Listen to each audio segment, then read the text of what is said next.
Olá, pessoal. Boa tarde a todas e todos. Finalmente, né, depois de quase um ano, nos reencontramos para mais uma semana de educação inclusiva no ensino de biologia, a CEIBio. Já estamos na nossa quarta edição. Uma felicidade e uma honra muito grande ter todos e todas vocês aqui conosco para a palestra de abertura do nosso evento. Para quem ainda não me conhece, sou a professora Cristiane Menezes, do Centro de Educação da Universidade Federal de Pernambuco. Meu sinal é esse, um C na lateral do rosto. Sou coordenadora do projeto de extensão Inclubio e da quarta CEIBio. Vou tentar me autodescrever. Minha pele é morena, tenho cabelos castanhos escuros, um pouco abaixo dos ombros, uso óculos de grau, estou com uma blusa preta, com colar em 2 tons de verde e brincos com um pingente também verde. Atrás de mim tem uma parede branca com algumas plantinhas. E agora falando um pouco sobre o nosso evento, a Semana de Educação Inclusiva no Ensino de Biologia é realizada anualmente pelo projeto de extensão Inclubio, com a Pró-Reitoria de Extensão e Cultura do Centro de Educação da Universidade Federal de Pernambuco, sendo um evento totalmente gratuito. Nossos parceiros na quarta CEIBio são a Gerência Regional de Educação Recife Norte, o Centro de Apoio Pedagógico para Atendimento às Pessoas com Deficiência Visual de Pernambuco, o CAPPE, e a Gerência Regional de Educação Metropolitana Norte. Teremos uma CEIBio repleta de atividades, embora um pouco mais compacta em relação às edições dos anos anteriores, tá? Nosso evento está iniciando hoje e vai até amanhã, 28 de julho.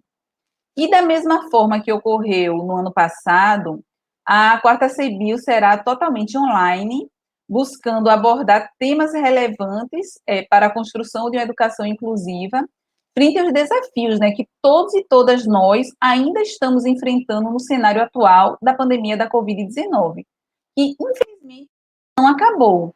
Apesar do início da vacinação e de algumas redes já estarem se encaminhando para a retomada das atividades presenciais, nós sabemos que ainda há muito por caminhar. Então, nós discutiremos ao longo do evento a inclusão dos alunos com deficiência, especialmente no contexto do ensino remoto e híbrido.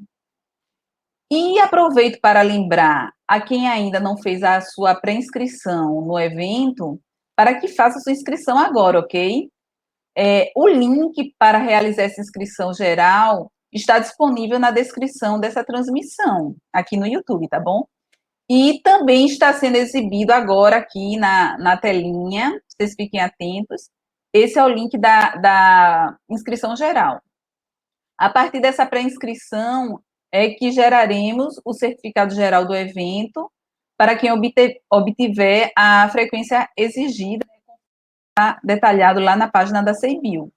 Mas atenção, pessoal, esse link de inscrição geral não é o link de frequência, tá certo? Não vamos confundir as coisas, ok? Apenas lá pelo meio da palestra é que nós divulgaremos no chat um outro link exclusivamente para registro da frequência, tá? Então fiquem atentos ao chat, porque nós iremos postar essa frequência algumas vezes ao longo da palestra para o registro da presença de todos e todas que estão aqui conosco nessa transmissão, tá certo? Quem participou da CEIBio do ano passado deve lembrar, né? E basta a gente preencher uma única vez o link da frequência postado aí no chat, tá? Em cada uma das atividades do evento, seja palestra, o painel de experiências, na apresentação de trabalhos, na exposição virtual, certo? Cada atividade terá o seu link de frequência correspondente. E esse link ele só ficará disponível para preenchimento até o final da atividade. Então, por exemplo, quando nós finalizarmos essa palestra aqui, o link de frequência vai ser fechado. Então, fiquem bem atentos. Tá combinado? Mas aí, eu acho que eu já falei demais, né? Então, a gente vai agora conversar propriamente sobre a nossa palestra de abertura, que tem como título Atividades Adaptadas para Alunos com Deficiência no Ensino Remoto e Híbrido. Discussão mais do que necessária nesse momento. A escolha da temática atendeu à sugestão que recebemos dos docentes da Rede Estadual de Pernambuco, através de uma consulta que fizemos, né, no processo de organização da CEBIL, sendo recorrentemente solicitada a abordagem do tema. Então, acredito que, mesmo passado mais de um ano de enfrentamento da pandemia, muitos de nós ainda têm se perguntado, né, como garantir os processos de ensino e aprendizagem nas atividades não presenciais aos alunos com deficiência em um contexto educacional que já é excludente. E, por outro lado, apesar desse desafio enorme, também nós temos muitos testemunhos, né, conhecemos de muitos professores, gestores, profissionais do atendimento educacional especializado e demais envolvidos na educação especial, que não têm medido esforços, né, e que têm conseguido conquistar muitas experiências exitosas. Então, inclusive, nós conheceremos algumas dessas experiências também hoje, aqui na CEBIL. E para conversar conosco sobre tudo isso, temos como palestrante a professora Rosa Coelho, que é grande parceira da CEBIL, que sempre nos enriquece com seus conhecimentos e experiência. Bem-vinda, Ana. E para a mediação, temos como convidada a professora Conceição Gomes de Miranda. Boa tarde, Ana, Conceição, bem-vindas à CEBIL. Boa tarde, professora Cristiane Menezes e professora Ana Rosa. Um prazer estar com vocês aqui. Boa tarde, professora Cristiane. Boa tarde, professora Conceição. Um grande prazer, uma grande alegria estar participando do CEBIL.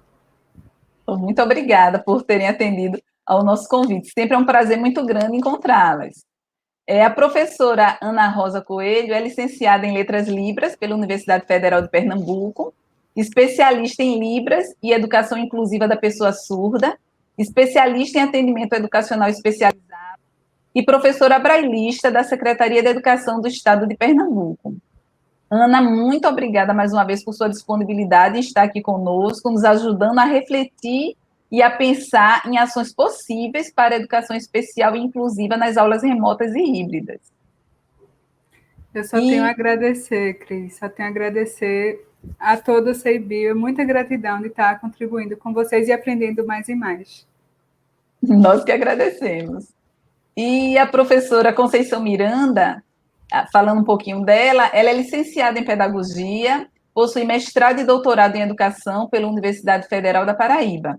É professora do Departamento de Metodologia da Educação da UFPB, compõe o quadro permanente do mestrado de Sociologia em Rede Nacional na Unidade Acadêmica de Ciências Sociais da Universidade Federal de Campina Grande, Campus Sumé, e atua como assessora de extensão no Centro de Educação da UFPB. É uma honra, Conceição, tê-la conosco. Muito obrigada mais uma vez. Eu que agradeço o convite. Bem, mas antes de passar a palavra para nossas convidadas de hoje, eu quero também agradecer a presença da nossa intérprete de Libras, Tatiana Lira, e a toda a família Inclubil que está aí nos bastidores dessa transmissão, especialmente a Joanes, que está nos dando o suporte hoje, tá? E eu quero pedir a vocês que estão nos assistindo que não esqueçam de registrar suas perguntas, suas dúvidas e comentários no chat, tá certo? Participem. E agora, Ana e Conceição, a palavra está com vocês. E, se possível, gostaria que, ao iniciarem, por favor, se audiodescreva para quem está nos assistindo agora, tá? Obrigada.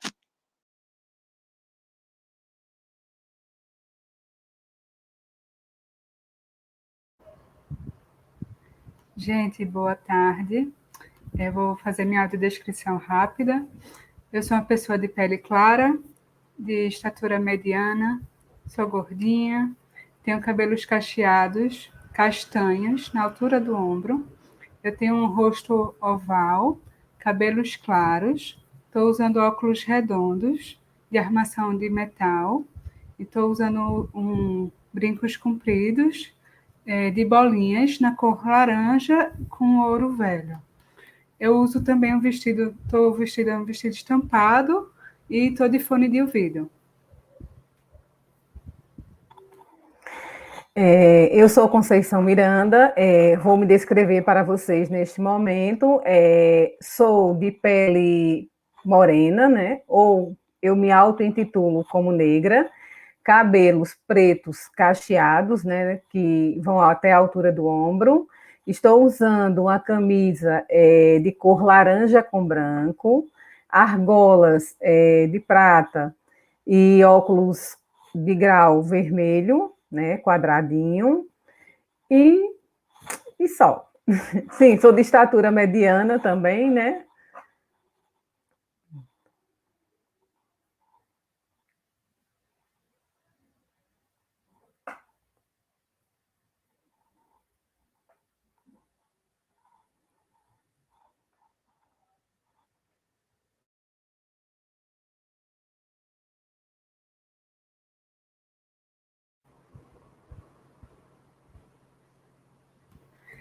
Eu agradeço muito, Cris, Seibil, a oportunidade, mais uma vez. Muita gratidão, muita admiração pelo grupo. E aí vamos conversar um pouquinho a respeito desse ensino remoto, híbrido e essas atividades adaptadas para os alunos com deficiência visual. Eu digo sempre que antes de pensar qualquer atividade para um aluno, eu preciso passar por algumas etapas, tá certo? Eu primeiro preciso conhecer quem é esse meu aluno, né? Então, eu vou passar por processos de anamnese, conhecer essa família, esse aluno, o histórico escolar, o histórico de saúde, ter um resumo desse caso, compreender quem é esse aluno que eu estou atendendo, quais são suas necessidades, compreender também quais são suas expectativas, né, para eu construir melhor esse trabalho, planejar, né, tendo uma totalidade desse caso. Então, assim, eu gosto sempre de ter uma conversa com esse meu aluno, perguntando como é que eu posso ajudá-lo. Porque ele, mais que ninguém, conhece a realidade dele. Ele sabe o que já deu certo, ele sabe o que deu errado, e ele sabe quais são as suas necessidades. Por exemplo, ele pode chegar para mim e dizer assim, professora, a minha necessidade é só da ampliação. E aí eu vou testar qual é a letra adequada, qual é o tamanho, qual é a fonte, e ok. Ele pode dizer assim, professora,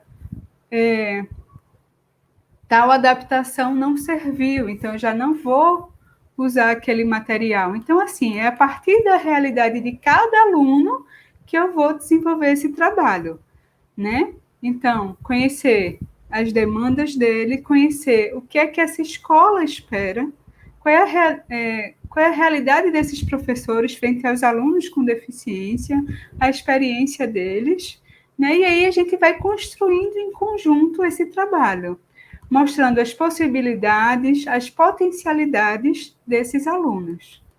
E aí veio esse processo, veio a pandemia, que é algo que ninguém esperava, né? A gente nunca imaginou que ia passar por isso. Imaginar ser uma professora brailista à distância é muito estranho, né? Pegou a gente de surpresa.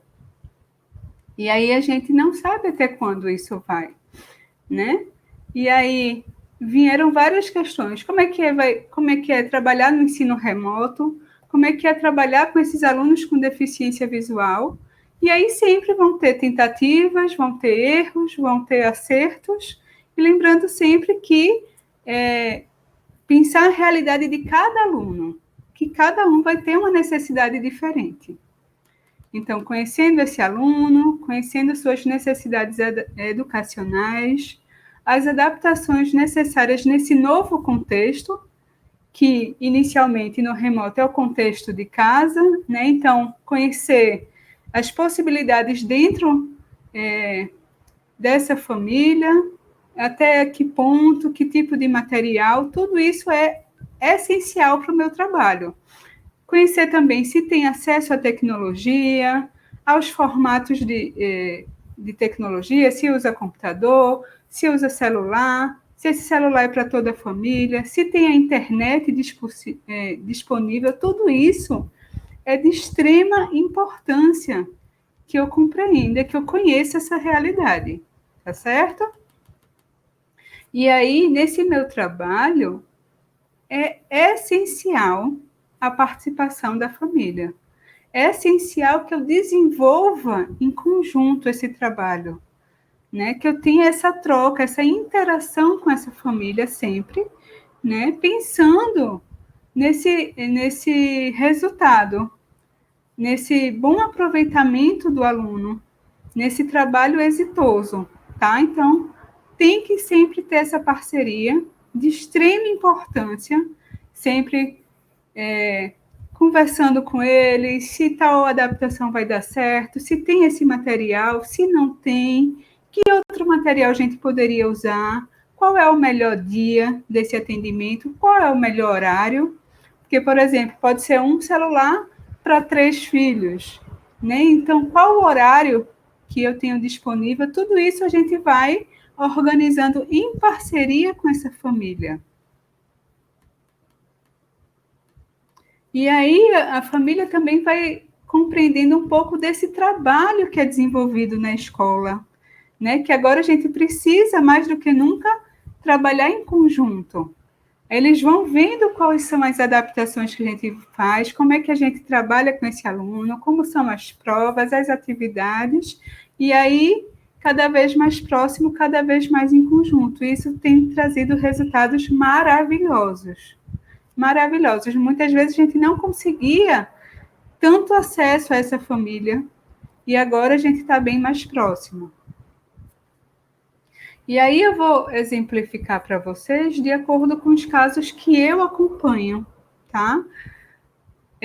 Por exemplo, eu tenho uma aluna de 13 anos que ela é uma pessoa cega. E aí, as adaptações. Como é que a gente faz essas adaptações? Eu converso muito com essa mãe. Essa mãe é uma parceira maravilhosa, maravilhosa. Eu sou apaixonada por ela, ela sabe disso, né? Eu sempre estou trazendo, mostrando a importância e parabenizando essa mãe. Então, a gente desenvolve atividades de vida diária, a gente faz adaptações das atividades que os professores passam, mas nessas atividades de vida diária, por exemplo, que eu faço também em parceria com os professores de sala de aula, tá certo? Então, eu trabalho a questão, teve uma vez que a gente fez de separar grãos. Então, ela tinha um montinho de arroz, um montinho de feijão, um montinho de milho, e aí ela tinha que ir separando, organizando os montinhos. E aí eu posso trabalhar matemática, eu posso trabalhar vários conceitos de acordo com essa atividade, tá certo? Mas sempre perguntando se tem, se tem essas coisas em casa, se tem essa possibilidade, se tem como desenvolver. Outra vez a gente fez a preparação de um bolo em parceria com essa mãe. E essa aluna, ela passou por todas as etapas, né? Então, cada ingrediente, untou essa forma, fez a massa com a mãe, com a ajuda da mãe colocou no forno, tudo. Ela passou por todas as etapas e a gente pôde trabalhar vários conceitos com essa aluna, várias disciplinas, né? Sempre nessa realidade, né? O que é possível fazer com essa família. E aí, atividades de vida diária também, pensando no desenvolvimento dessa aluna, trabalhamos questões de casa, como forrar a cama, dobrar roupas, coisas que a gente também trabalha no dia a dia da escola, a gente levou para esse ensino remoto. Conhecer a vizinhança, aí entrou um pouco de orientação e mobilidade, e outras várias questões. A gente trabalha com ela, eu mando material em áudio, ela devolve em áudio, ou então faz um vídeo para mim, materiais em relevo. E aí, também, ela está inclusa em todos os momentos dessa escola. Quando tem algum projeto, alguma comemoração, ela também participa. Por exemplo, a Rainha do Milho, ela ganhou enquanto o concurso da Rainha do Milho. Dia das Mães, ela fez o material, assim como todos os outros alunos. E aí ela vai sendo inclusa, interagindo com os demais, de acordo com as possibilidades dela. E aí, sempre esse trabalho dialogando com os professores, com essa família, em busca desse êxito.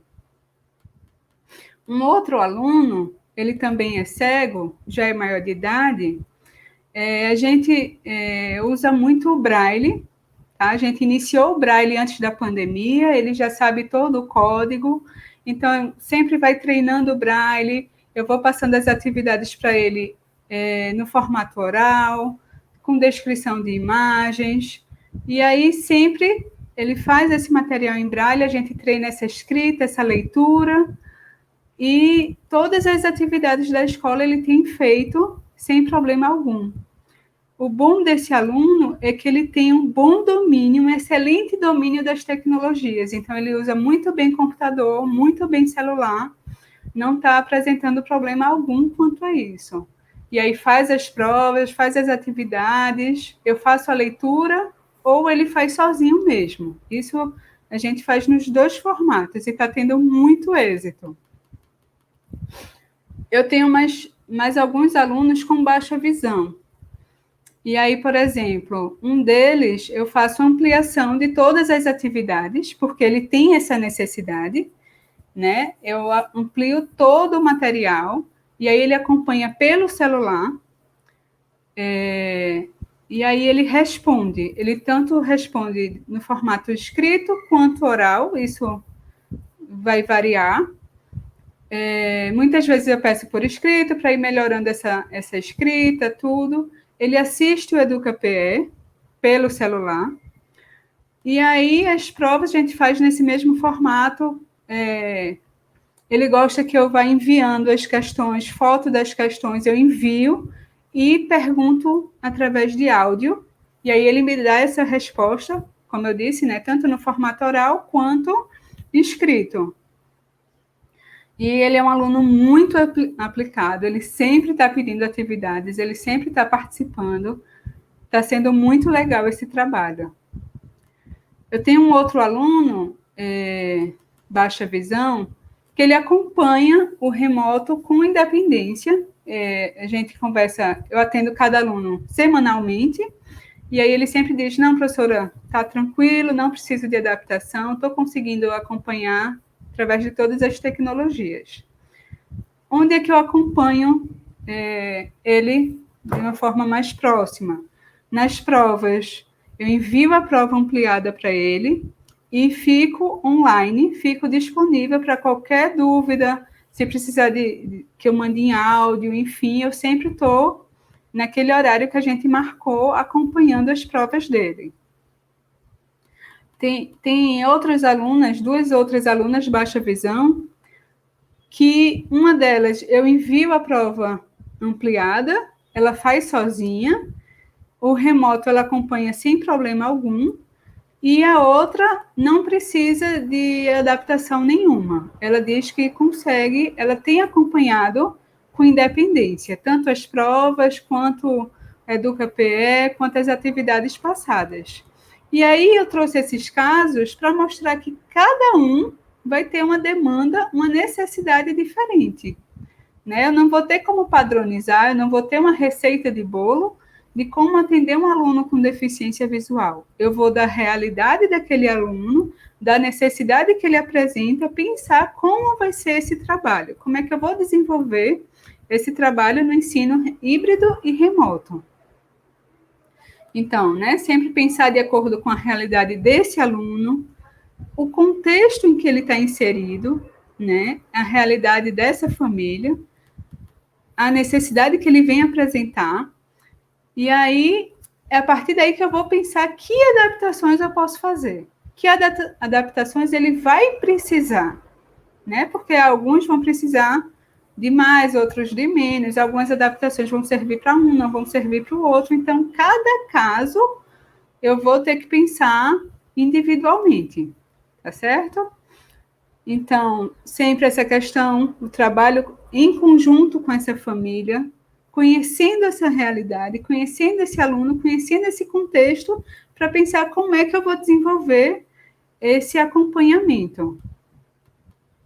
Então, cada aluno vai ter uma necessidade diferente, cada aluno vai ter um contexto diferente, cada aluno vai ser um mundo diferente, né? Lembrar sempre disso.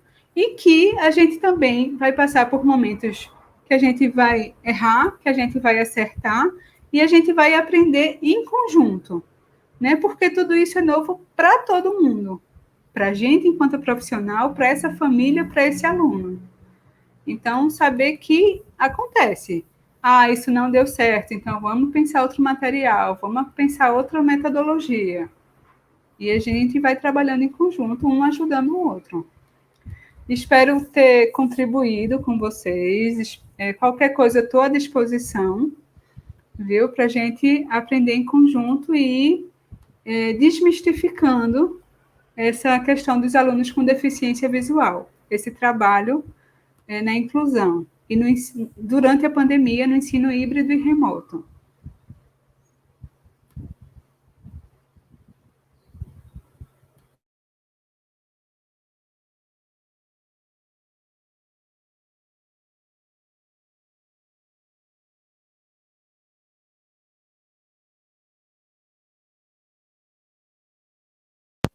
Olá, pessoal. Pronto, estamos aqui, né, de volta para fazer então a mediação com a professora Ana Rosa. Ana Rosa, achei assim espetacular a tua fala, né, porque você está trazendo experiências, né, está trazendo para a gente práticas do cotidiano escolar, sobretudo na educação básica, que vai retratar o contexto da pandemia, que de fato, né, veio escancarar tanto as desigualdades sociais e também, nessa mesma direção, as desigualdades educacionais. Né? E isso a gente fala não só dos alunos, né, tidos como crianças, adolescentes e adultos normais, né, ouvintes, que não apresentam nenhuma deficiência física ou intelectual, e de outro lado a gente tem o outro grupo de alunos, que justamente são esses alunos que a gente está no trabalho efetivo da inclusão, né, e é um trabalho cotidiano. Sobretudo, eu parabenizo você, porque você tem justamente duas qualidades que, para mim, até invejo no bom sentido, né? Professora brailista e também de Libras. Então, eu adoraria realmente me envolver com a questão da Libras, porque eu acho que é fundamental, né? Eu ainda, como professora da educação superior, não tive aluno surdo, mas eu já tive em minha sala de aula 2 alunos cegos. E o desafio foi grande. Embora a própria universidade ela tenha um setor de braille, mas esse trabalho do brailista com o professor são trabalhos separados. Então, para mim, eu me senti solitária, porque se não fosse a apoiadora, né, ou as apoiadoras desses 2 alunos, isso para mim se tornava ainda algo mais complexo. E, inclusive, um era estágio supervisionado. Então, a apoiadora dele, ela era fundamental na articulação desse trabalho, né, pedagógico que eu realizava. E, de outro lado, eu tinha outra apoiadora que não era de estágio supervisionado, e o que é que acontece? Eu tinha que fazer avaliações escritas, né, e eu vi uma possibilidade com ele, já que eu não tinha sequer o conhecimento do braille. Então, como é que eu iria? Eu teria que mandar o conteúdo para o braillista fazer, né, lá e encaminhar para ele, isso levaria mais tempo. Então, eu escolhi com ele a gente fazer oral a prova. Ele fez a prova oral, mas o mais interessante é que depois, e aí eu gostei do que você colocou, é saber do que o aluno quer, a necessidade dele. Ele disse, pronto, professora, eu fiz a prova oral com a senhora, mas agora eu quero responder em braille. E aí ele respondeu em braille, né? E ele me entregou a prova dele. Então eu juntei as duas coisas, a parte oral e o braille. Então ele queria, e assim, o esforço dele para que eu conhecesse o braille. Então ele, sabe, ele fazia algumas atividades comigo, querendo, professora, veja aqui o alfabeto e tal. Então, para mim, aquilo era tudo muito novo. E ouvir essa tua experiência na educação básica é fantástico, porque a gente vê que a escola, ou boa parte das escolas, conseguem contar justamente com essa sala de atendimento educacional especializado, que tem esses profissionais para fazer esse trabalho articulado com os professores. Porque, inclusive, a gente tem que perceber o quê? Que nesse contexto, os professores da sala de aula regular também têm essa importância nesse trabalho e precisa, junto com esse professor da sala de atendimento educacional, fazer com que a coisa aconteça. Mas o trabalho é tão engessado, né, que se você não tiver, enquanto brailista e intérprete de Libras, não tiver ali junto, no corpo a corpo com esse professor da sala de aula regular, parece que a coisa tende a desandar, né? Então, quando você falou dessas suas experiências, eu me vi nesse lugar como uma professora da sala de aula regular que não domina o Braille e que não domina Libras. Então, você tem esse papel fundamental no contexto da formação, né, dessas crianças, adolescentes e adultos que necessitam de um apoio maior, de um suporte maior, porque a desigualdade ela se revela muito maior ainda para eles, né? Pelas N limitações que você toca aí das tecnologias da informação e comunicação, desse acesso, do suporte da família. E o que eu achei positivo que você colocou para a gente aqui é que a família tem participado, então isso é extremamente positivo. Mas a gente por aí deve ter outras famílias, né, de casos semelhantes que não têm as mesmas condições que essas famílias estão nesse momento participando contigo e com a escola de uma forma geral. Então, eu vou tratar aqui algumas questões que a gente já está tendo aqui já estão colocadas aqui no chat. Algumas delas a gente vai conseguir responder aqui nesse tempo real com a professora Ana Rosa, e outras a gente vai respondê-las diretamente no chat, ok, pessoal? Então, eu vou lançar aqui, né, a primeira pergunta para você, Ana Rosa, que as pessoas já estão ansiosas, querendo saber a tua opinião justamente sobre essa questão do ensino remoto e do ensino híbrido, né? Na sua opinião, você acha que, de alguma forma, esse tipo de ensino, né, o remoto e o híbrido, eles conseguem atender essas necessidades de aprendizagem dos alunos com deficiência visual, que a gente está tratando especificamente desses atendimentos que você faz, né? E, sobretudo, considerando que você é a professora brailista, né, que está vinculada à sala de atendimento educacional especializado, e como é que os demais professores da sala de aula regular conseguem trabalhar contigo nessa parceria dentro da escola? Conceição, inicialmente a gente vai mostrar quais são as possibilidades, né, de acordo com o que cada aluno apresenta, e essa questão também do acesso à tecnologia, do acesso à internet, que isso, pelo menos na minha realidade aqui no Sertão, isso é muito complicado, né? Temos muitos alunos que não têm acesso mesmo, e aí a gente vai pensar outras possibilidades de como atender esses alunos. Então, assim, a gente sempre vai conversando, dialogando com esses professores. Por exemplo, Ana, eu pensei numa atividade de ciências, eu pensei em trabalhar a questão das misturas. Quais são as possibilidades com esses alunos? Que materiais a gente pode usar?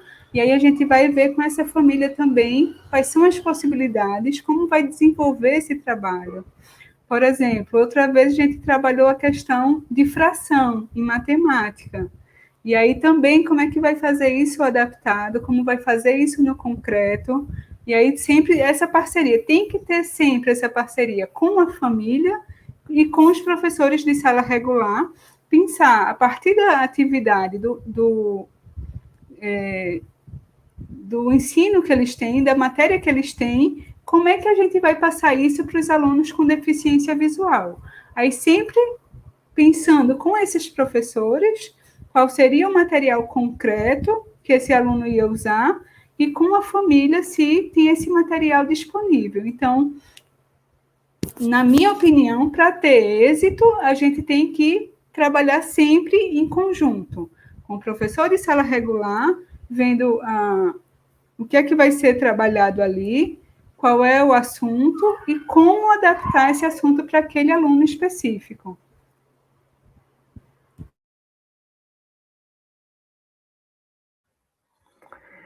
Ok, Ana, mas eu queria ainda assim reforçar contigo a ideia, né, o debate que a gente tem sobre os desafios que o ensino remoto de início veio, né, para colocar, né? Então, assim, de início a escola se afasta, passa um tempo, praticamente foi quase todo o ano de 2020 que a gente ficou sem ter aula realmente, né, nem remota. Isso na educação pública foi bem, bem visível, né? Foi bem revelador, transparente. A escola pública parece que a ideia que a gente tem é que ela acabou por não conseguir se adequar àquele momento que a gente tinha, né? Que precisava, de alguma forma, continuar trabalhando com as crianças, com os adolescentes e adultos. E é claro, a gente entende, a escola privada ela conseguiu ter esse retorno mais imediato de organização, né? Vamos pensar então em trabalhar com ensino remoto e aí todo online, né? Isso aconteceu de maneira visível com a iniciativa privada.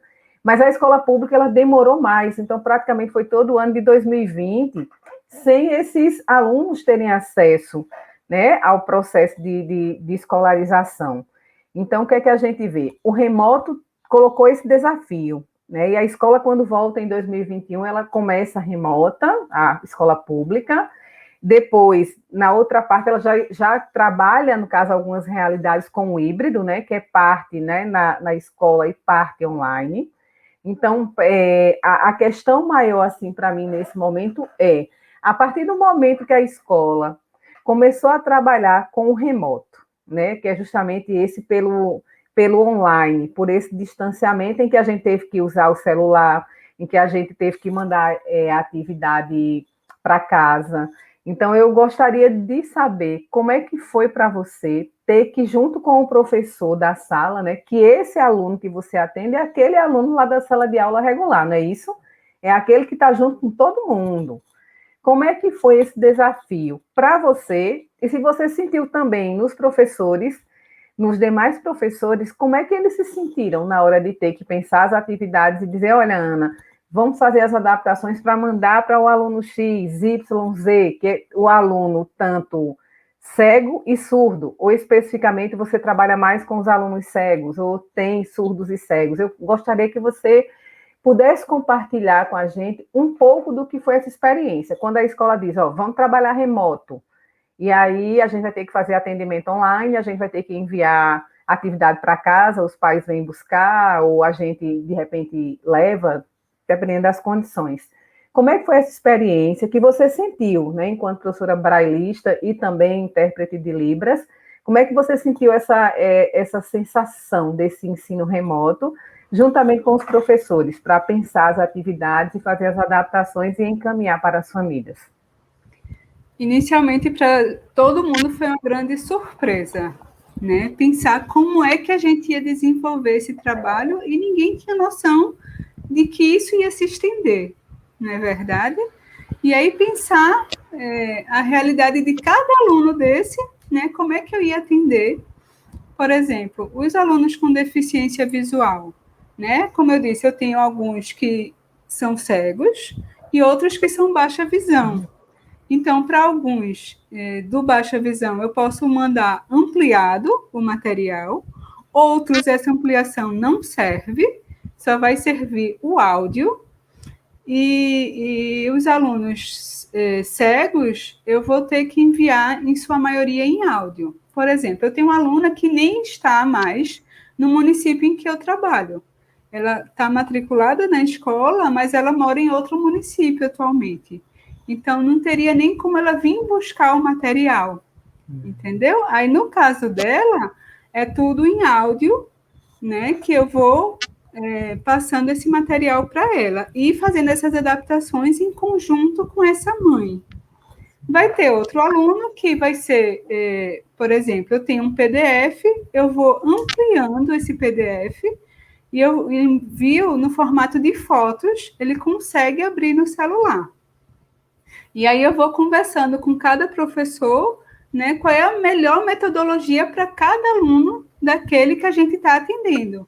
Se vai ser o áudio, se vai ser o texto, como é que ele vai atingir, como é que ele vai conseguir compreender aquele assunto, aquele material.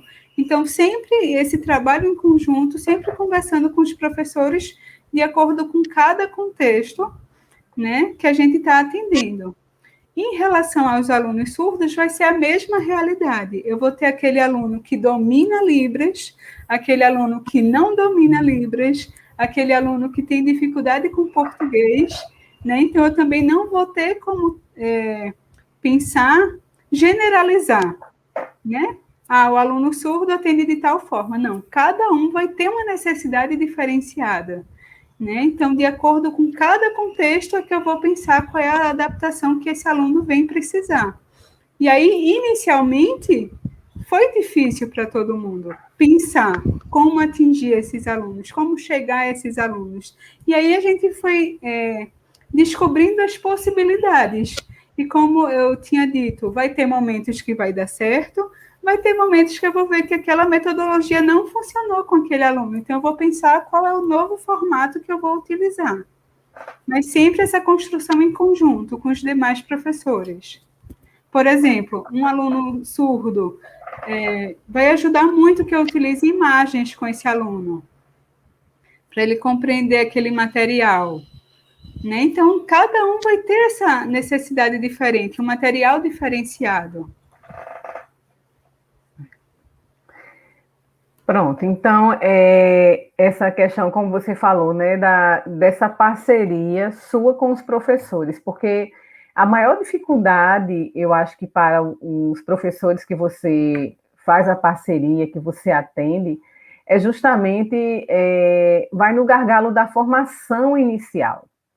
Né? Então, a gente agora é que a gente tem uma disciplina de Libras, né, obrigatória para a licenciatura, eu acho que isso é importante demais, mas a gente sabe que só uma disciplina de Libras, ela não vai dar conta do que o professor vai enfrentar na sala de aula, da realidade, né, dele ter que interpretar Libras e atender os demais alunos, vamos supor, dele ter que trabalhar com um aluno cego, né, ou com baixa visão, pensando a questão do Braille. Então, a gente vai ver que há problemas da própria formação do professor. E, assim, ai de nós, professores, se não fossem esses especialistas, como é o seu caso, né? Você entra como uma profissional da educação, é uma professora, tanto quanto nós somos, mas você tem uma especificidade a mais, que aí é o que dá suporte a essa prática do professor no contexto da sala de aula regular, né? Então, chegou uma outra questão aqui que vai justamente casar com essa tua resposta anterior, que faz referência, né, que pergunta assim, o que é que você percebe enquanto especialista, né, da educação, enquanto brailista, intérprete de Libras, para você, né, qual seria a possibilidade, né, maior de oferta da própria escola para pensar atividades tanto para alunos, né, surdos, cegos, com baixa visão, no contexto desse distanciamento? Quais as possibilidades de dar certo? Né? Quais as experiências que você pode apresentar para a gente aqui, que foram experiências que você teve, né, com esses alunos e que deram certo, e que houve, sobretudo, a participação da família?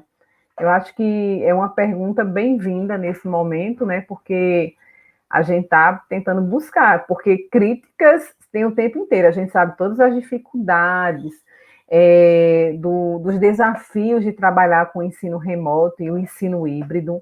A gente vê que essas discussões estão sendo, né, ampliadas nesse contexto, então muitos autores começam a discutir o que seja o ensino híbrido, o ensino remoto, e a gente ainda tem no próprio campo conceitual, né, do ensino híbrido e remoto, isso é algo ainda em construção. Então, a gente quer saber, né, e as pessoas já colocaram aqui justamente essa curiosidade, quais as possibilidades que vocês fizeram acontecer e que deram certo nas atividades feitas, tanto com os surdos, com os cegos, né, com os alunos com baixa visão. Quais são as experiências que você pode nos trazer agora para dizer, olha, a gente fez isso, tentou dessa forma e deu certo porque a família participou? Essa participação é essencial, principalmente no ensino remoto. É essencial. Eu sempre inicio conversando com essas famílias, mostrando como é o trabalho que a gente desenvolve, como é que eles podem ajudar a gente, conhecendo esse contexto para ver quais são as possibilidades, né, de como é que a gente vai adaptar esse material. Então, a gente fez material em relevo com esses alunos, com a parceria dessas famílias. Eu gosto sempre de mostrar o objetivo daquela atividade, as possibilidades que a gente tem de construção daquele material, como é que a gente vai chegar àquele resultado. E aí, com essa participação da família, a gente tem esse êxito. A gente construiu com alunos materiais em relevo de diversas disciplinas, né? E aí eles tiveram acesso, como os outros colegas, aquele conteúdo, né? Teve apresentações orais, apresentações escritas, vídeos. Então, assim, a gente foi trabalhando com essas famílias, vendo as possibilidades existentes, qual era o melhor formato para passar para esses alunos, mas trazendo sempre essa família para o centro, mostrando que era essencial que eles estivessem com a gente, né, nesse processo, que eles estivessem junto, né, nessa construção, para a gente ter um resultado exitoso. Então, assim, materiais em áudio, materiais escritos, materiais em relevo, tiveram provas externas, que esses alunos participaram como os demais, né? Eu fui ampliando, mandando em áudio, então, de acordo com cada um, como é que a gente teria que fazer. E sempre, o melhor resultado vai ser sempre aquele que a família está junto, a família está participando, a família acredita no trabalho, acredita no processo. E aí você tem um resultado exitoso. Ok. E quando chegou o momento, no caso agora, né, do ensino híbrido, né? A gente ficou um tempo todo no remoto, ainda não tinha possibilidade de a gente voltar para a escola, e então chega um momento em que a gente agora tem o famoso ensino híbrido, né? A gente tem uma turma X e um percentual, uma semana está no online, a outra está no presencial. E o que é que você percebeu, né? Essa é uma curiosidade também das pessoas que aqui colocaram essa pergunta, né? Quando se estabelece o ensino híbrido, desses alunos, né, que apresentam essas necessidades educacionais específicas, até por conta da deficiência, né, no caso, seja cego, seja surdo, seja com baixa visão. Como é que foi o retorno? Esse grupo de alunos, eles voltam para o presencial, ficando, né, uma semana lá na casa, no online, e a outra no presencial? Ou como é que essa volta foi um número pequeno? Alguns, de repente, se evadiram nesse período? Eu gostaria também de saber, né, juntar essa pergunta, essa questão. Esses alunos, de fato, em sua maioria, voltaram ou não voltaram, ou ficaram em casa, porque, de repente, alguns ainda podem apresentar também comorbidades, e o processo de vacinação é lento, então nem todos foram ainda vacinados, ou boa parte agora sim, que a gente já está no mês de junho. Como é que você percebeu isso já no híbrido, né? Que no remoto a gente estava todo mundo lá em casa, mas agora que a gente já pode voltar para a escola e ficar revezando uma semana sim e outra não. Como é que foi isso? Esses alunos voltaram, não voltaram?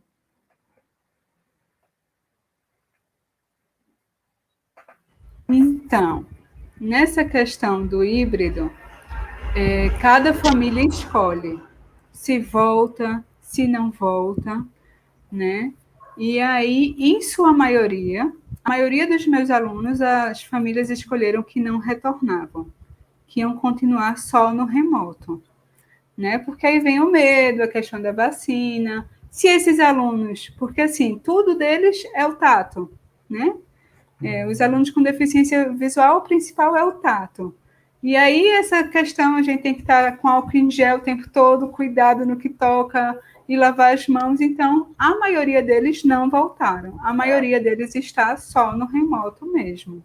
E as famílias dizem que só retornam quando terminar a pandemia, que eles não se sentem seguros para esse processo, para esse retorno à escola.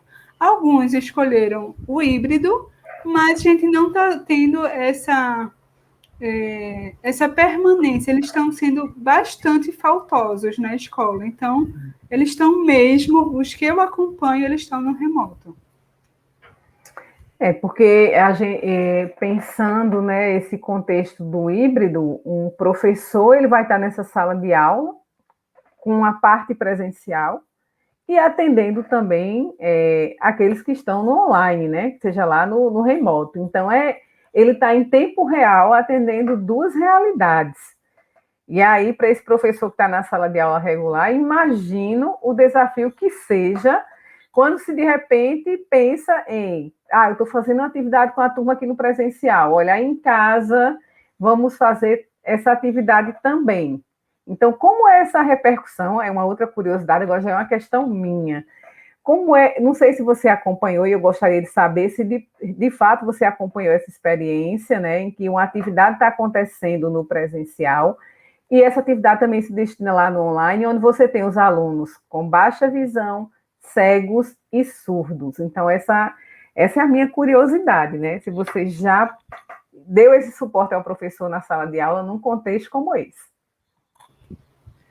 Pronto, aí nessa realidade, a gente vai ter, por exemplo, se ele for usar imagens, e aí eu estou falando de um aluno cego, aí eu vou ter que descrever essas imagens, né? Eu posso fazer uma parceria com esse professor, a gente sempre passa para os professores, Conceição, que é importante que toda e qualquer imagem que ele for utilizar, tendo um aluno com deficiência visual na sala, que ele passe com antecedência para o professor brailista, para a gente ver qual é o melhor formato, né, de adaptação, se vai ser só a audiodescrição, se vai passar para relevo, se vai ampliar, né? Então, é importante que eu saiba, inicialmente, o que é que vai ser trabalhado, como é que vai ser trabalhado e de que formato, qual é o melhor formato para esse meu aluno.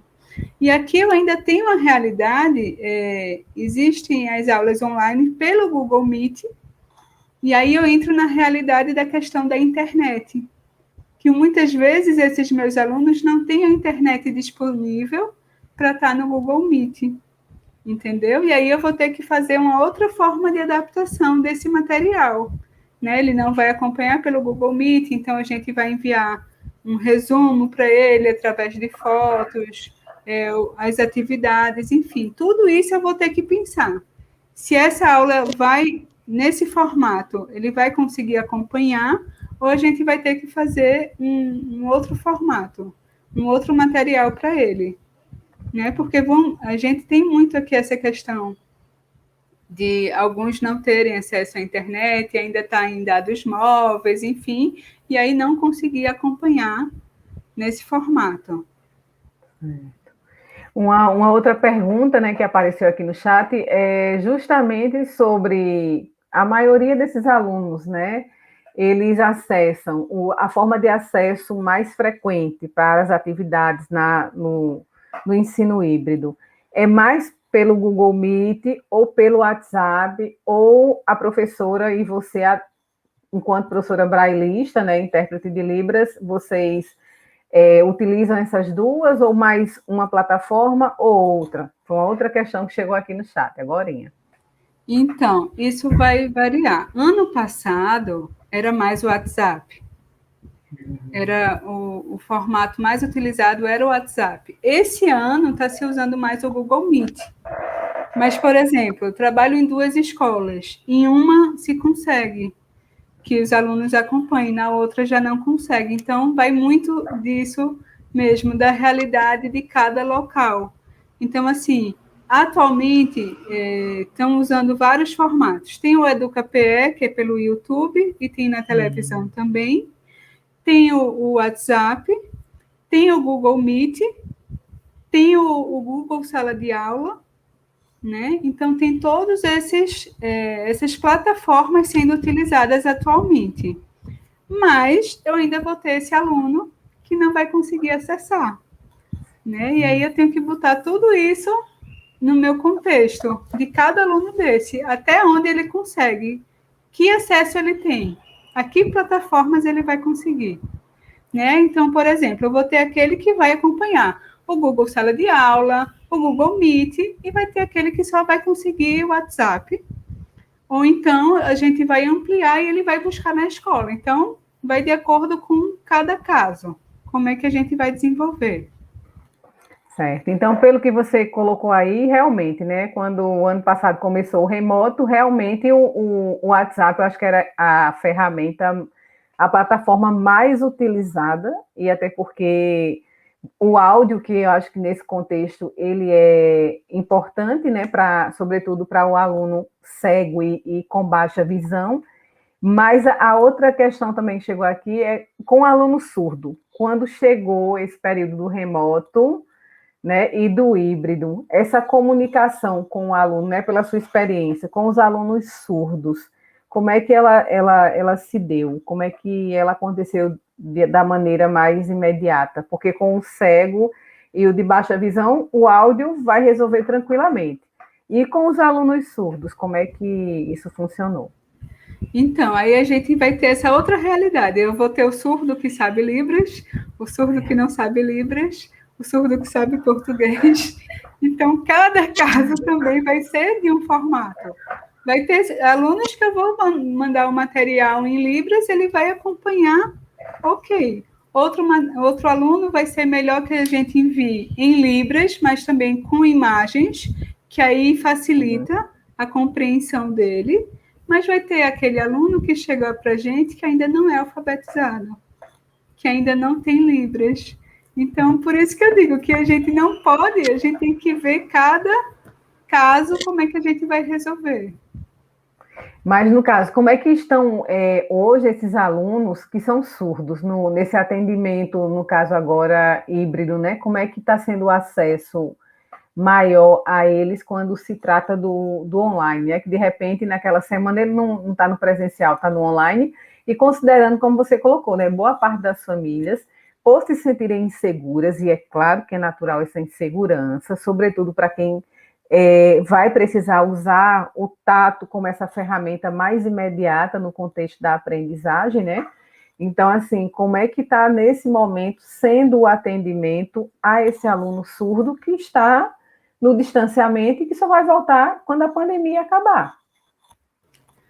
Por exemplo, no EducaPE, a gente já tem a interpretação em Libras, tá? Então, ele consegue acompanhar todas as aulas do EducaPE através da interpretação, né? E aí, os professores, em sua maioria, eles podem marcar uma aula, por exemplo, pelo Google Meet, e eles vão combinar com o intérprete de Libras que acompanha aquele aluno específico, né? Para aquele horário da aula, ele está ali interpretando, e ele vai passar também as atividades escritas no Google Sala de Aula, ele vai passar vídeos, por exemplo, você tem uma prova e os professores botam um vídeo para compreensão daquela questão, e aí botam um texto mais direto, tá? Para ele compreender com maior facilidade o que é aquela questão, qual é o objetivo daquela questão. Então, assim, o EducaPE eles conseguem acompanhar, né? Aqueles que já compreendem a língua de sinais. As atividades, em sua maioria, são escritas, mas também pode ser com imagens, podem ser com vídeos explicativos. As aulas do Google Meet, ele vai combinar com o intérprete de Libras para que tenha essa acessibilidade e o aluno possa acompanhar como qualquer outro. E uma outra pergunta que chegou aqui, né, agora, entre essas plataformas, né, o EducaPE, que é YouTube, o Google Meet, né, e as demais que são utilizadas, qual é a que você percebe que ela é melhor para esses alunos? E aí, em termos de interação, certo? E aí eu estou falando dos alunos que são surdos, cegos e com baixa visão. Na sua opinião, né, enquanto professora, né, do atendimento educacional especializado, para poder a gente perceber, olha, essa plataforma realmente ela dá para possibilitar a interação melhor entre eles, né? Então, eu gostaria de reforçar essa pergunta. Como inicialmente foi o WhatsApp, né? Então, eles gostam muito do WhatsApp, é o que eles mais utilizam, né? O dia deles é o WhatsApp. Mas eles conseguem acompanhar, sim, o Google Meet, eles conseguem acompanhar o Sala de Aula, e o EducaPE eles conseguem acompanhar também. Certo. Mas, em sua maioria, teve a resistência. Inicialmente foi só o WhatsApp. O WhatsApp é a realidade deles. Né? Por exemplo, um surdo, você pode gravar o vídeo e ele está lá conversando em Libras tranquilamente, né? Fazer uma videoconferência ou um texto, enfim. E aí vieram as outras plataformas, que foi tudo novo, inicialmente, né, para eles. Então, existiu uma resistência inicial, né, de ficar só no WhatsApp, não ir para as outras plataformas. Mas eles conseguem usar, sim.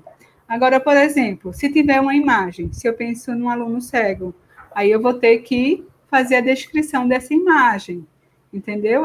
Eu posso usar essas plataformas, mas pensando quais são as acessibilidades de acordo com cada aluno que eu estou. Pronto, uma outra questão também que colocaram aqui no chat é, dentre essas plataformas, né, que você colocou, que são utilizadas, o Google Sala de Aula, o YouTube, Google Meet e o próprio WhatsApp, você consegue perceber, juntamente com os demais professores, que há, apesar desse tempo todo que já passou, né, da pandemia, ainda há alguma resistência por parte desses alunos ou da família para utilizar, e qual seria dessas plataformas que eles usam, mas assim, usam na base da resistência, não queria usar de jeito nenhum. Tem alguma experiência nesse sentido? Muitas vezes, quando os professores marcam a aula no Google Meet, você vê que são poucos os alunos que participam, que entram na aula. Infelizmente, a gente teve essa questão na pandemia de muita evasão, né? Então, muitos desses, você tem que ficar em cima, você vai conversando, a gente teve que fazer a busca ativa, né, de todos os alunos.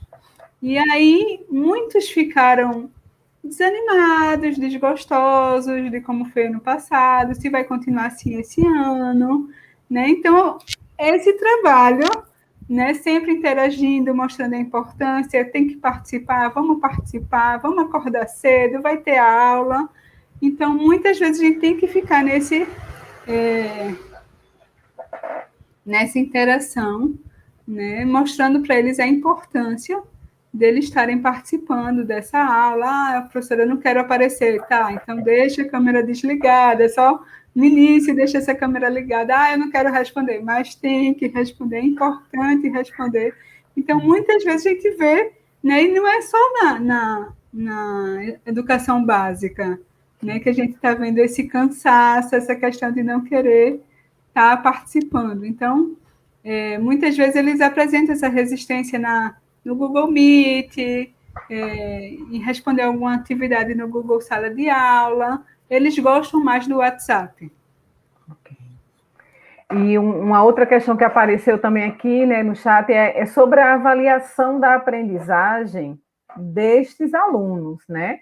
Que aí, quando a gente fala da avaliação específica deles, mas a gente também não pode esquecer da avaliação que também vão passar os demais alunos, né? E nesse contexto de distanciamento social, embora a gente esteja também com ensino híbrido, parte presencial, parte online, a gente vai ter aí o processo de avaliação acontecendo, né? E como é, porque aí você colocou uma coisa importante, se o professor, ele utiliza, vamos supor, a participação como um desses instrumentos, entendeu? Sobretudo quando fala de Google Meet, né? Aquele aluno que apareceu lá, mesmo que ele não participe oralmente ou escrevendo alguma coisa lá no chat, mas essa participação de estar lá naquele momento, né, no momento da aula, dentro do processo de avaliação, ele também acaba sendo contemplado, ou seja, eu sei que ele está com todas as dificuldades ali, mas ele está ali, ele se faz presente, mesmo com todas as resistências. Então, pensando a avaliação, a participação entra como uma dessas estratégias para essa avaliação, e quais seriam outras que os professores estão prezando nesse momento em realizar?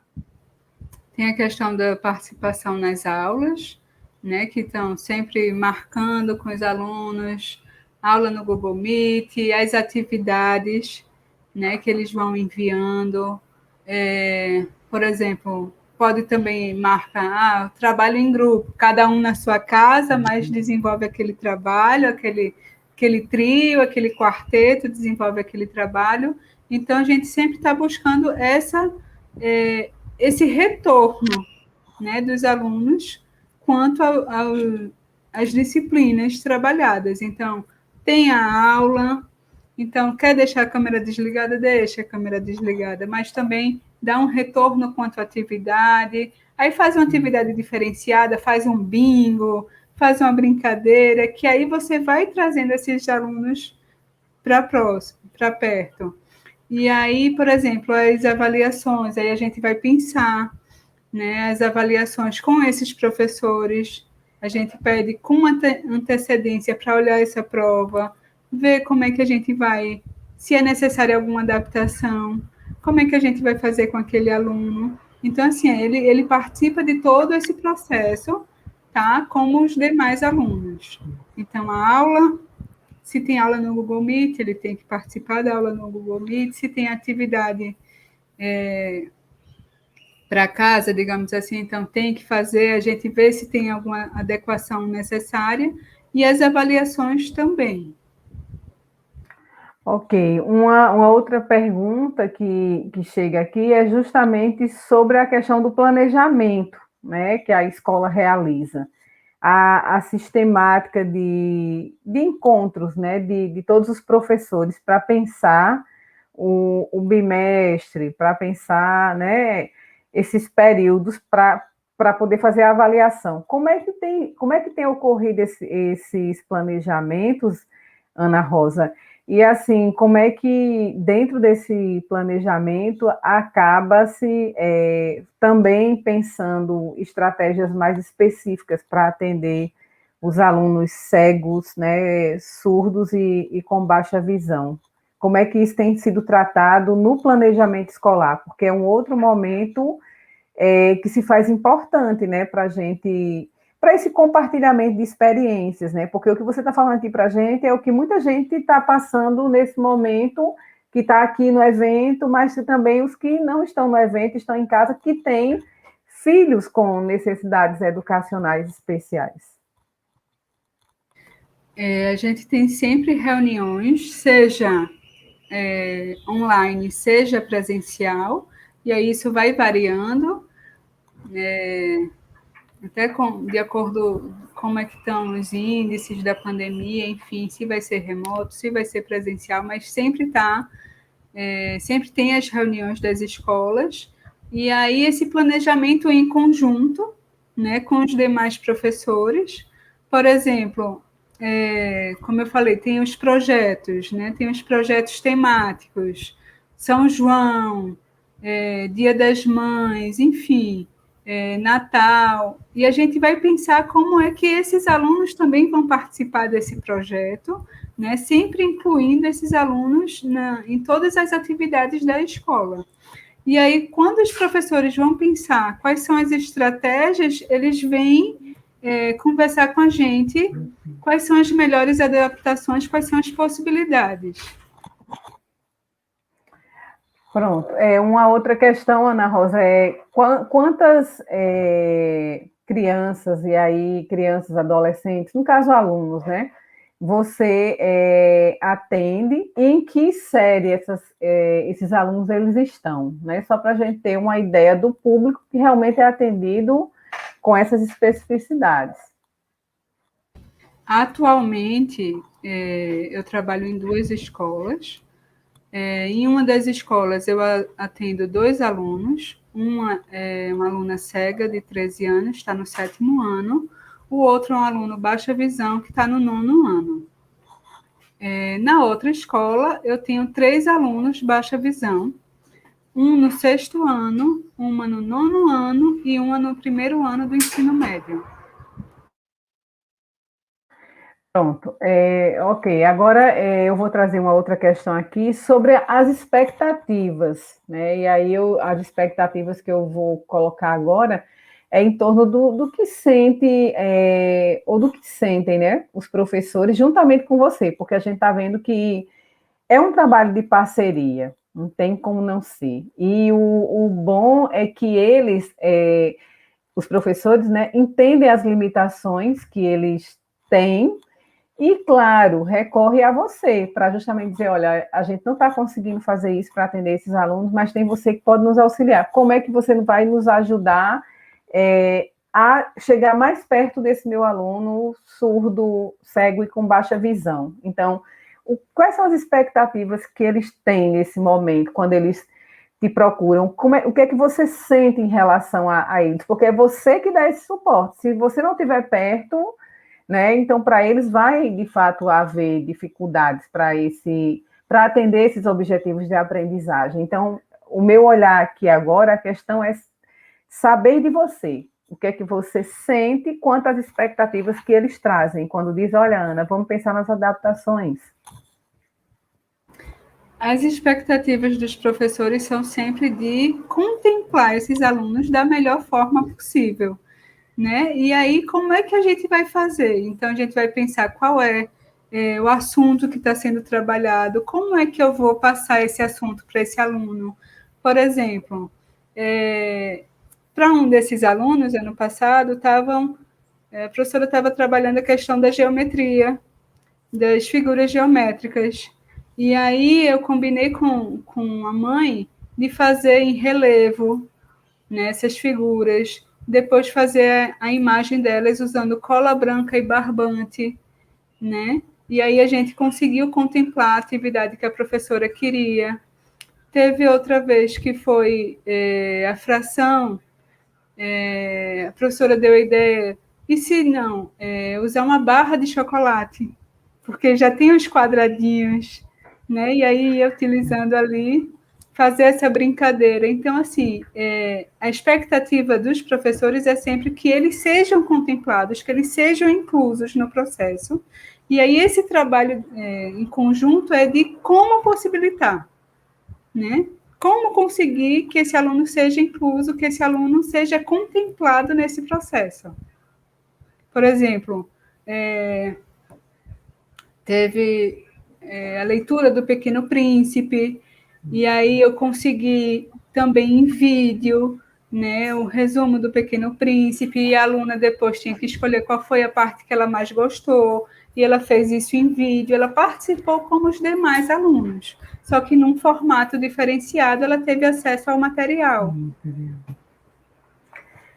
Pronto, Ana Rosa, uma outra questão que aparece aqui, né, no chat, nas perguntas, e eu acho que é realmente muito salutar essa pergunta, porque justamente a gente precisa sentir, né, da sua parte, enquanto, né, professora brailista e também intérprete de Libras, o que é que você, nesse período, né, de pandemia, em que as aulas voltam, né, e aí remoto e depois híbrido agora, para você, quais os desafios, né, que se apresentaram, que você teve que enfrentar para poder atender às necessidades de aprendizagem desses alunos?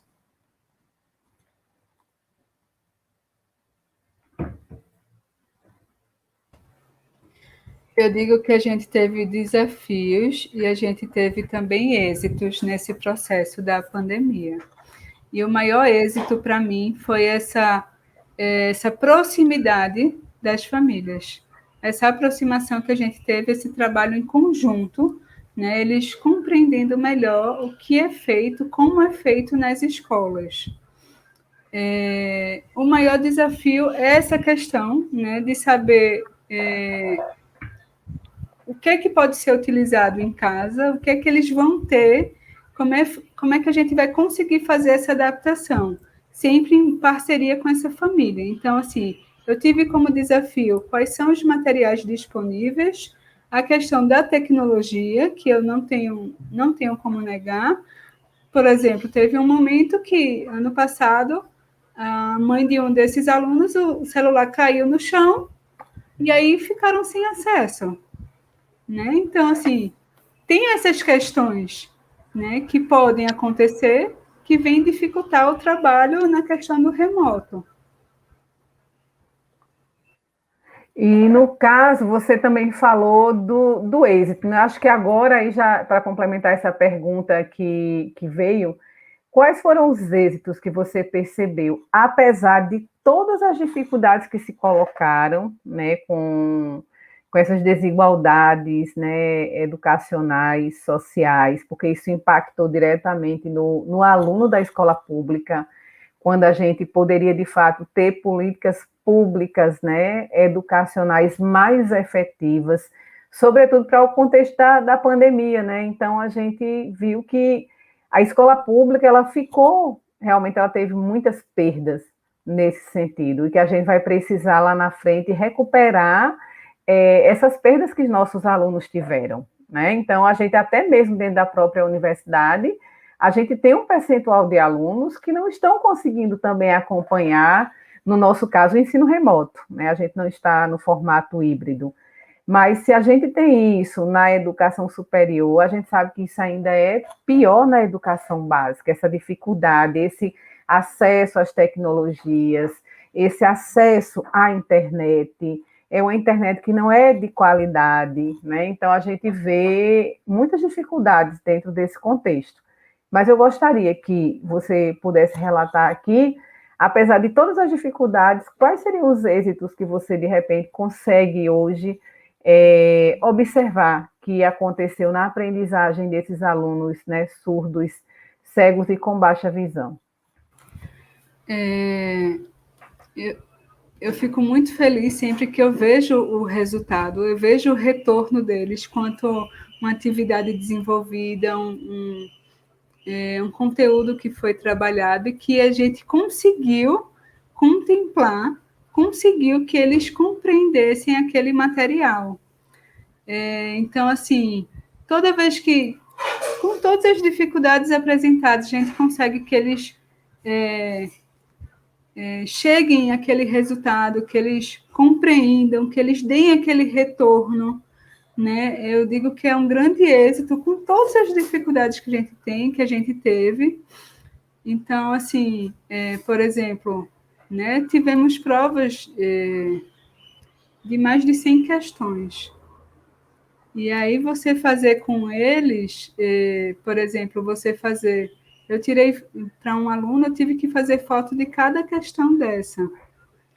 E ele fez a prova, ele teve um bom resultado, ele vem acompanhando. Então, esses são os êxitos que a gente vem apresentando, com todas as dificuldades, com todas as questões de falta de estrutura, falta de material, falta de tecnologia, mas sempre que eles dão esse retorno para a gente vê que eles compreenderam, que eles conseguiram, para mim não tem êxito maior. E essa questão da família agora compreender qual é o trabalho que a gente desenvolve, né? E estar mais próxima e ver a importância e estar nessa parceria, sabe? Você vê assim as mães compreenderem, porque em sua maioria são as mães que estão à frente, e obrigada, eu entendi a importância dessa atividade e vou fazer outras vezes. Para mim não tem êxito maior. E você vê também que os professores de sala regular, né, estão vendo esse resultado, estão vendo a importância desse trabalho. Para mim, é o maior êxito da gente. É verdade. E você tocou aí num ponto importante, que é essa participação da família, né? Que, de uma forma geral, essa participação da família ela é um elemento fundamental para o desenvolvimento, né, da escolarização dos alunos, e que no presencial a gente vê que ele é mais difícil, mas no remoto e no híbrido passou a exigir mais da família, né, para poder compreender, e até para que eles pudessem compreender o contexto, né, e a importância dos professores, né, na formação de seus filhos. Então, a gente parabeniza nesse sentido os pais, porque, sobretudo, aqueles que têm filhos com deficiência, né, que é portador de alguma deficiência, então o cuidado que a gente tem precisa ser muito maior, até para que não deixe ele numa condição mais desigual do que a sociedade já coloca, né? E eu acho que você fez muito bem esse papel. A família também acaba sendo um mediador dentro desse contexto, e muitas vezes sem ter uma formação, né, consolidada para isso. A gente, na maioria dos casos, pode talvez identificar que os pais não têm nível superior, que os pais não são pedagogos, né, não tem nenhuma formação nesse sentido, mas há um esforço por compreender a necessidade do próprio filho, não é isso? Então, acho que aí você traz para a gente experiências incríveis, né, que vão falar de pessoas especiais, de pessoas incríveis, que nesse momento não podem ser deixadas para trás, mas elas precisam também não é da ajuda, elas precisam desse trabalho parceiro, família, escola, para poder eles também avançarem, né, em seu processo de escolarização. Então, assim, eu acho que o teu trabalho, ele é um trabalho espetacular, ele é um trabalho honroso, porque você faz isso junto com o professor da sala de aula regular, a importância desse profissional né, que você ocupa esse espaço, né, de brailista e de intérprete, você acumula duas funções muito importantes dentro do processo de escolarização, seja ela na educação básica ou na educação superior, e a gente tem que cada vez mais valorizar esse trabalho que você realiza, né, porque se não for por sua mediação, as coisas se tornam mais difíceis, né? Então, acho que nesse período, além de fazer, né, a prova em braille, ou um texto em braille, ou trabalhar como intérprete, você teve que, antes de tudo isso, planejar, fazer adaptações junto com o professor da sala de aula regular, fazer a mediação com a família. Então, a gente, com certeza, nesse sentido, vocês trabalharam muito mais. E eu trabalho aqui, não é, o trabalho do presencial já é um trabalho homérico. E agora, com a pandemia, aí é que esse trabalho triplicou, né? A sensação é de um trabalho muito mais pesado, porque você tem que lidar com a tecnologia. Então, muita gente teve que correr para fazer alguma coisa nesse sentido, preparar slide, trabalhar no Google Meet, elaborar atividades para o Google Sala de Aula, e assim sucessivamente, tentando fazer com que a coisa aconteça. Mas que a gente tem que também saber a importância que o Estado tem dentro desse contexto, para pensar políticas públicas, e aí, tanto no âmbito, né, a gente vai falar da gestão tripartite, né, estados, municípios e o governo federal, de como vai se investir, como é que se vai correr para, então, superar todo esse atraso educacional, e aí de todos os alunos, sejam eles que apresentam alguma deficiência, ou dos alunos tidos como pessoas normais, né? Então, a gente vai ter que, de alguma forma, em algum momento da nossa história, tentar superar esse atraso educacional que a pandemia acabou nos trazendo, né? E então, quero só agradecer a você neste momento. A nossa mediação, ela termina aqui, temos questões que já foram respondidas aqui no chat, e a gente volta, então, com a professora Cristiane Menezes.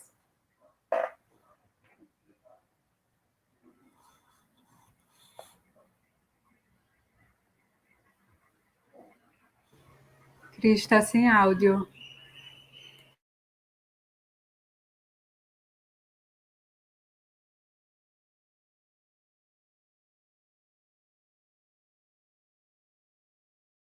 Enquanto Cris resolve, eu só quero agradecer. Lembra que esse trabalho da gente inicia como um trabalho de formiguinha, tanto com esses professores, com essa escola que a gente chega, que muitas vezes vê a gente como uma salvação, né? Que a gente que vai ensinar como trabalhar com esses alunos e para essa família também. Eu digo que a gente de educação especial, a gente da inclusão, muitas vezes a gente tem um papel difícil com essas famílias, tá? De mostrar que esse aluno, ele cresce, esse aluno, ele tem que ter uma independência, ele tem que ter uma autonomia. Então, muitas vezes a gente tem um trabalho né? A gente acaba puxando a orelha da família muitas vezes, mas vai construindo aos pouquinhos, vai trazendo essa família para perto, vai criando essa confiança, tanto com a família quanto com a escola, para poder ter esse resultado positivo. Me ouvem agora? São os problemas, né, das transmissões do YouTube. Mas eu estava dizendo que, assim, eu estou encantada com o bate-bola entre vocês, sabe? Parabéns pela palestra maravilhosa. Foi muito enriquecedor, foi muito bom conhecer as experiências apresentadas por Ana Rosa, e a partir do que foi discutido, né, por vocês, que sem construir um trabalho em parceria com a família, não há como avançar muito na inclusão dos alunos com deficiência nesse contexto já tão desafiador que estamos vivendo desde o ano passado com a pandemia. Até para a gente poder conhecer mais profundamente esse aluno, né? Saber de suas potencialidades, de suas necessidades, porque a pandemia e a suspensão das atividades presenciais, de certa forma, acabou roubando, né, um pouco isso da gente, por não termos mais aquele convívio diário com o nosso aluno, né? E outra coisa abordada e que a gente nunca pode perder de vista, que a Ana trouxe tão bem, né, que não há receita pronta, pois como cada aluno, cada família é singular, é único, de fato é necessário conhecer o contexto onde está esse aluno inserido, quem é esse aluno, quem é essa família, para em conjunto com ela encontrar o melhor caminho para cada um, né? Como você fez, Ana Rosa, e tão bem você saiu mostrando para a gente nessas diferentes experiências com diferentes alunos. De fato, a educação inclusiva é um trabalho feito a muitas mãos, é um trabalho coletivo. E foi muito enriquecedor ouvi-las, né? Hoje à tarde. Então, mais uma vez, obrigada, meninas. Realmente, tenho certeza que quem está nos acompanhando gostou bastante desse momento aqui. E nosso tempinho já está acabando, né? E aí eu quero agradecer a todos que nos assistiram, que contribuíram com seus comentários e com perguntas através do chat. Agradeço novamente também a todos que estão trabalhando nos bastidores dessa transmissão. Aproveito também para avisar quem ainda não assinou a frequência, que o link está sendo postado pela última vez aqui no chat, tá? Então, quem ainda não assinou, corre lá, tá? Mas quem já assinou, fique tranquilo, porque basta preencher a frequência uma vez só, tá certo? E Ana e Conceição, vocês querem dizer alguma palavrinha final antes da gente se despedir?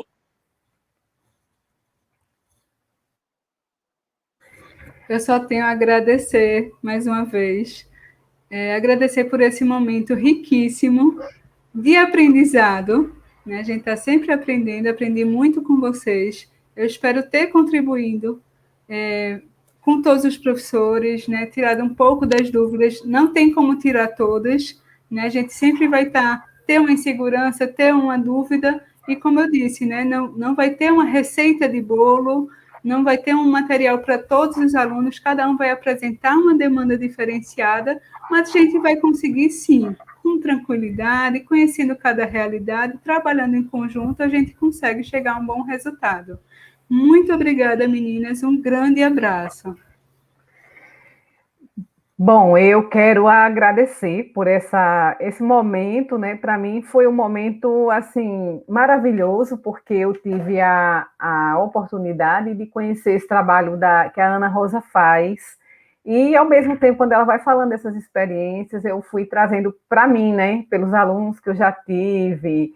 Então, a gente fica, assim, pensando como é importante o trabalho de um profissional especializado, né? E aí você faz um trabalho muito belo como professora brailista, né? Como professora também de Libras, e assim você acaba fazendo a diferença, Ana Rosa, na vida de todos nós professores, né? Você é uma professora que você forma também professores que já estão na batalha, que já são profissionais, né? Então você possibilita a formação continuada desses profissionais de educação, porque você vai ensinando para a gente esse fazer mais próximo da realidade desses alunos, que têm, né, as necessidades deles e que a gente precisa, de alguma forma, solucionar essas necessidades, atender essas necessidades. Então, eu aprendi muito nessa tarde de hoje. Eu agradeço à professora Cristiane Menezes, que é uma parceira já de longa data, né, da vida como amiga, e agora, né, nessa relação com o processo aqui do evento. É o segundo ano que eu já estou próxima aí da Cristiane, e um prazer conhecer a Ana Rosa. Foi ótimo, Ana Rosa, porque com você aqui a gente viu essa interação até com o público, né, nas perguntas, e são perguntas que estão voltadas justamente para o dia a dia, né, para o sentir você enquanto professora brailista e também de Libras, e a tua relação com os demais profissionais da escola, né, da sala de aula regular. Muito grata por esse momento. Muito obrigada mais uma vez, meninas, foi muito, muito bom, viu? E convido vocês que estão aí nos assistindo a permanecerem conosco aqui no nosso canal, pois ainda teremos várias atividades no dia de hoje e amanhã também, como um painel com experiências desenvolvidas por professoras da Rede Estadual de Pernambuco e apresentação de trabalhos. Então, não percam, tá? Daremos um breve intervalo e logo mais voltaremos com esse painel de experiências exitosas inclusivas desenvolvidas pelas professoras da rede. Então, permaneçam aqui conosco. E deem uma olhadinha na programação completa da CEBIL. Teremos várias atividades ainda hoje e também amanhã. Lembrem-se também de se inscrever no nosso canal. Até daqui a pouco. Boa tarde e obrigada a todos e todas que estão aqui conosco. Obrigada, Ana. Obrigada, Conceição. Muito obrigada, Cris. Um grande abraço. E, minha gente, acompanhem todo o evento, que vale muito a pena. É um evento riquíssimo. Grande abraço e tenham um bom evento. Aproveitem. Tchau, tchau.